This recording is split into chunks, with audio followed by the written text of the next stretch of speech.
you will not leave your parents because you don't trust the judgment of the husband or the wife the Lord has given you. You see, that's a problem. Is it any wonder that you cannot be happy in that marriage? I am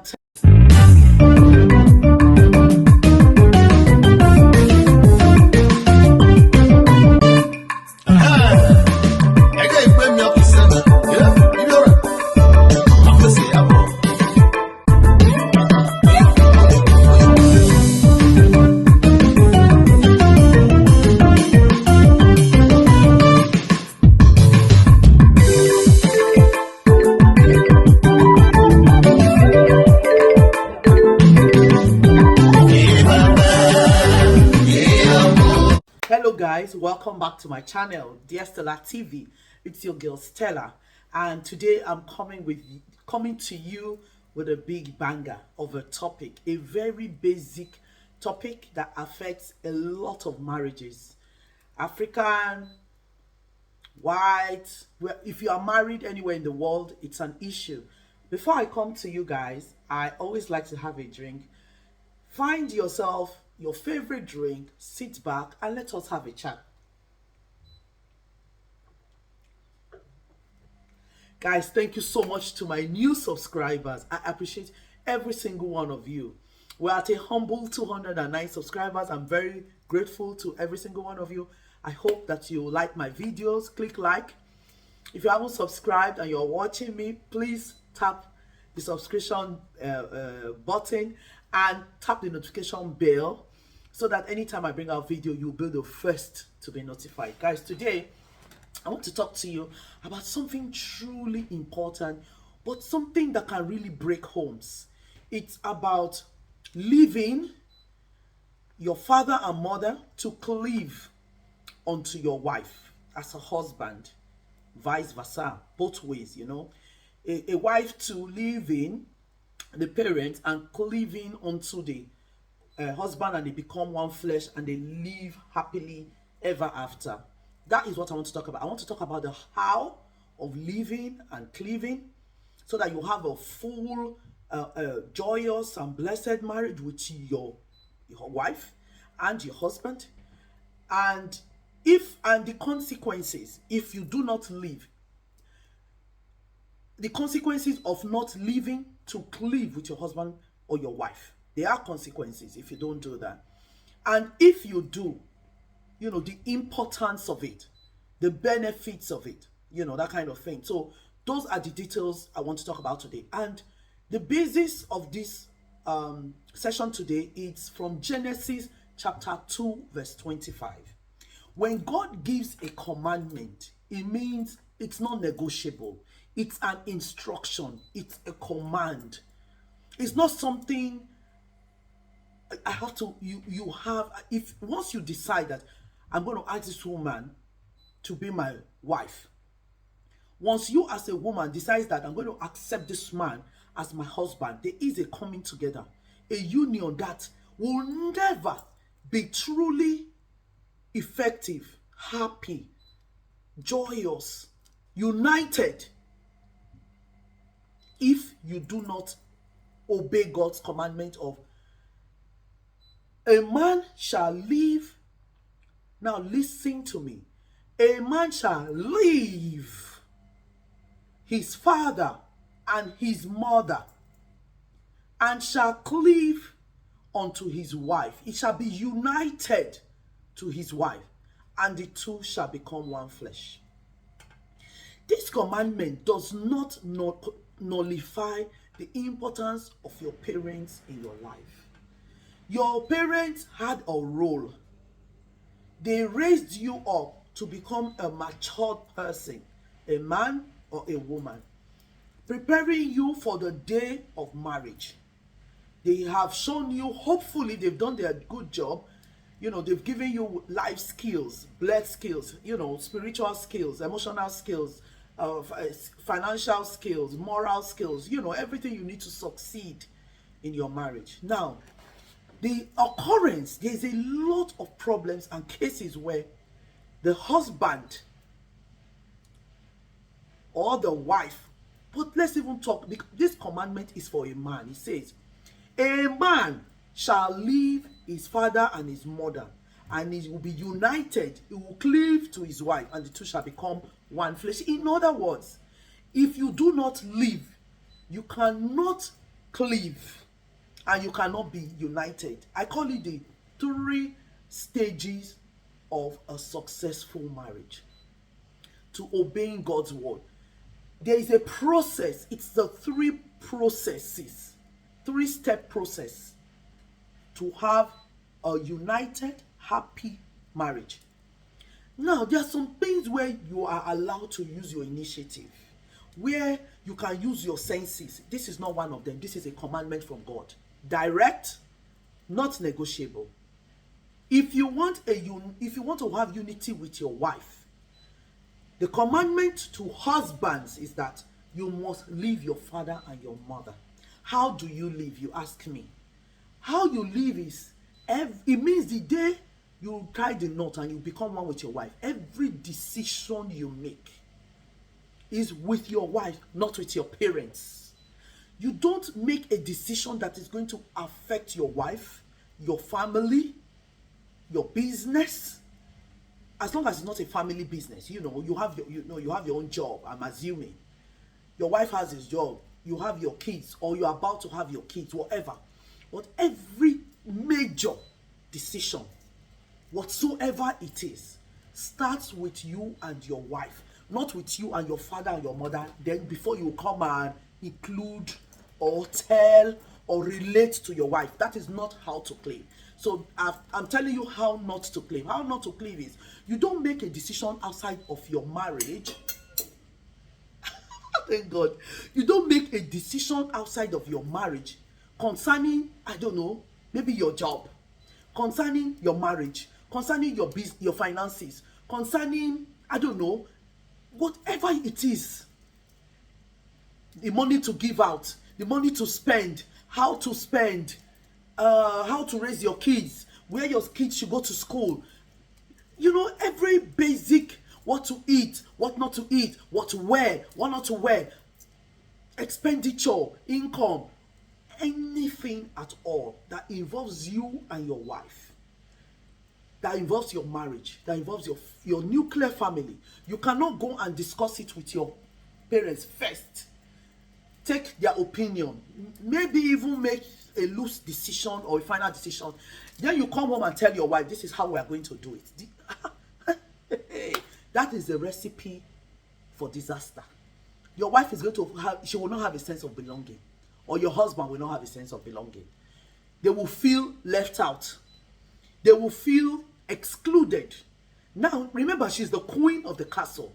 Every woman who is married is a queen of the castle, irrespective of whether your castle is a one room or a mansion. It doesn't matter. She's a queen of the castle. Now, the queen has a say. The queen is a co-ruler in her kingdom. Now, there is no queen, rich or poor, that you will exclude, that you will not see her fangs come out. I'm telling you, men, now. The same thing, if a woman is married and she does not leave her parents, she makes decision outside of her marriage with her parents. Then she comes and tells her husband, this is how I want to do. My mother said we should do it this way. You are emasculating your husband. You are saying he's not good enough to be the head of your home. You are saying you don't trust him. You are saying he's not who God has destined him to be. You are saying he's not needed. And when you do that, what happens? You have a husband who turns his back on you because you have not left your parents. You are still cleaving to your parents. So I've talked a lot about that. Now let's go to how to cleave, how to live. So you leave your father and your mother. It means every decision going forward from the day of your marriage, not from 10 years after you have married, not from 12 months after you have married, not from 3 years, from the day you marry, you start to take each other into confidence. You start to discuss, talk, negotiate, bounce back ideas, brainstorm about your life, about every decision that you make. That is how to cleave. So you have to make every decision together. That's how to show respect to one another. Show, that you trust each other. you love each other, it's an indication of love. It's an indication of respect. It's an indication of acceptance. It's an indication of maturity. It's an indication of growth. God puts your husband and your wife in your life for a reason.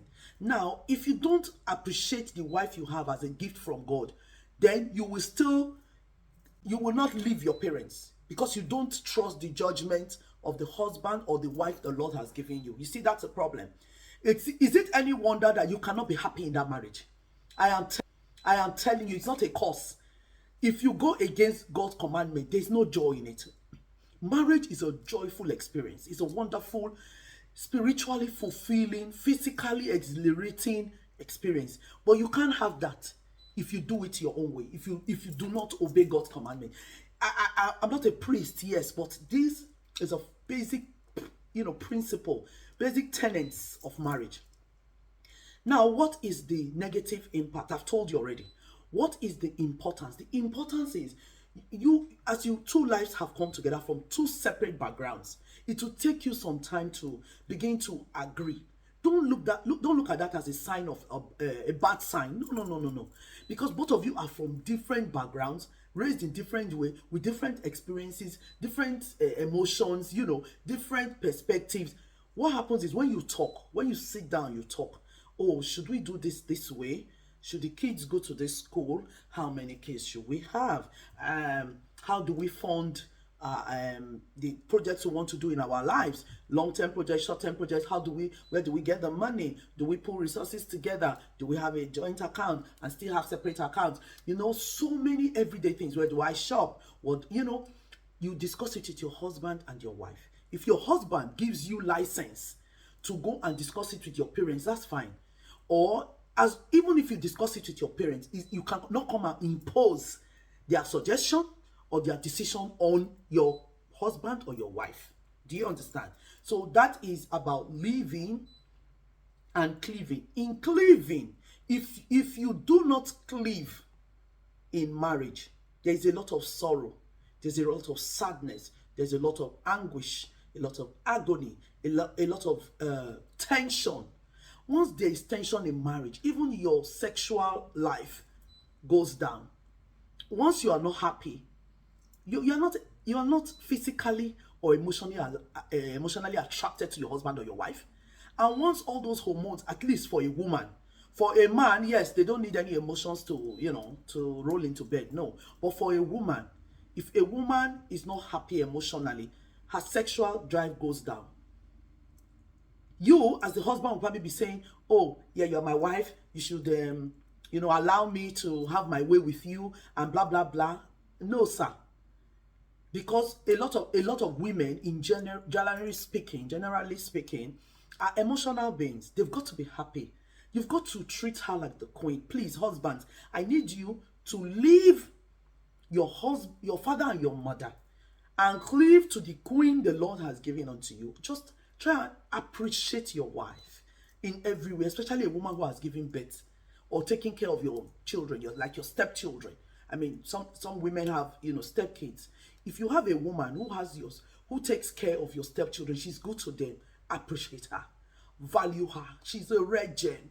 That's a beauty in and out. If you have a husband who looks after you, who loves you, who values you, who appreciates you, who spends on you, according to the capacity of the resources he has, value him, appreciate him, love him. You understand? Never make each other feel less than they are. If your husband or your wife feels less, there's some families where the parents and the brothers and the sisters of the man or the woman is a bone in the neck of the couple.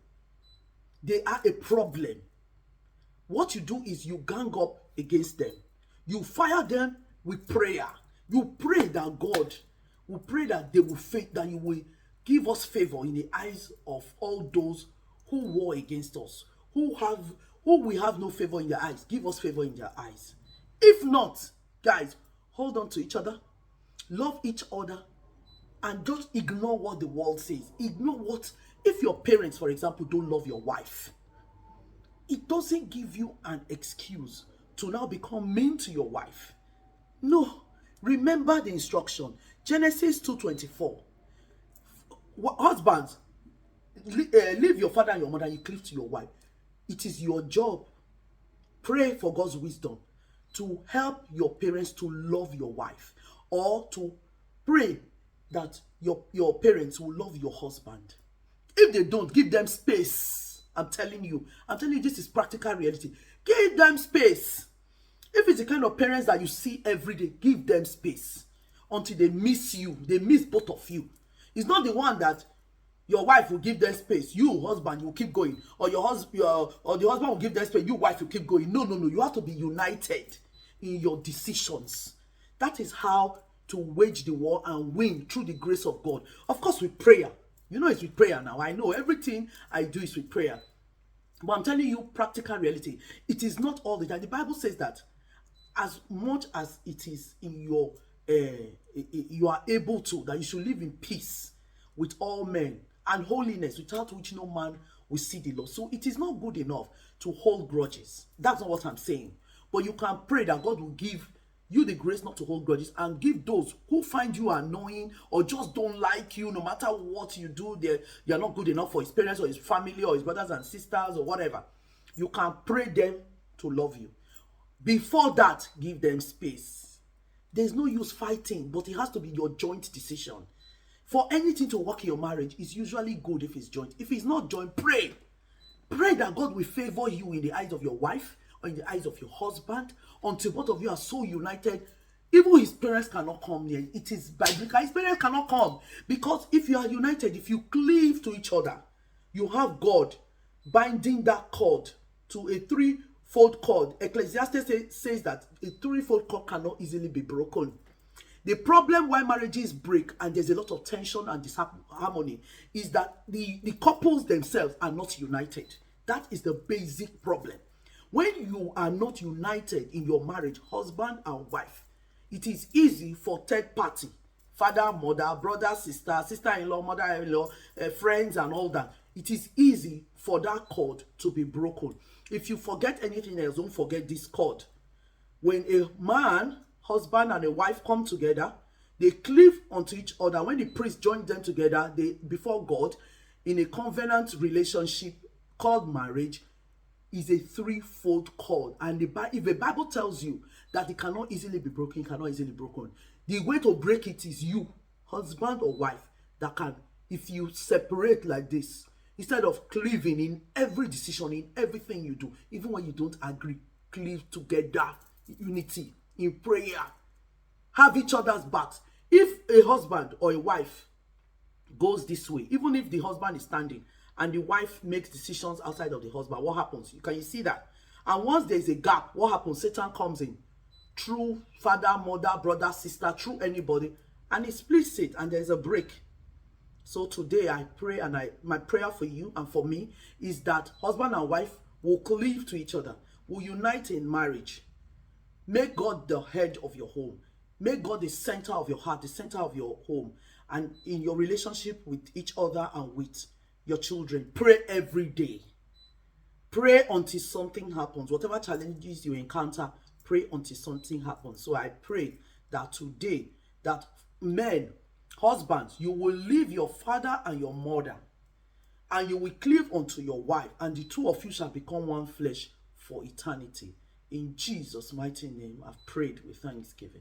Amen. Guys, if you are still here, I want to show you my book. You know I'm a romance author, guys. This is Tempting Desire. I don't know if you've read it. It's very interesting. It's about a woman called Onome and a guy called Roman. It's an interracial relationship. It's lovely. You will love it. It's on Amazon, Kobo, Nook, and all the online retailers. If you're still watching and you haven't clicked like, please click like now.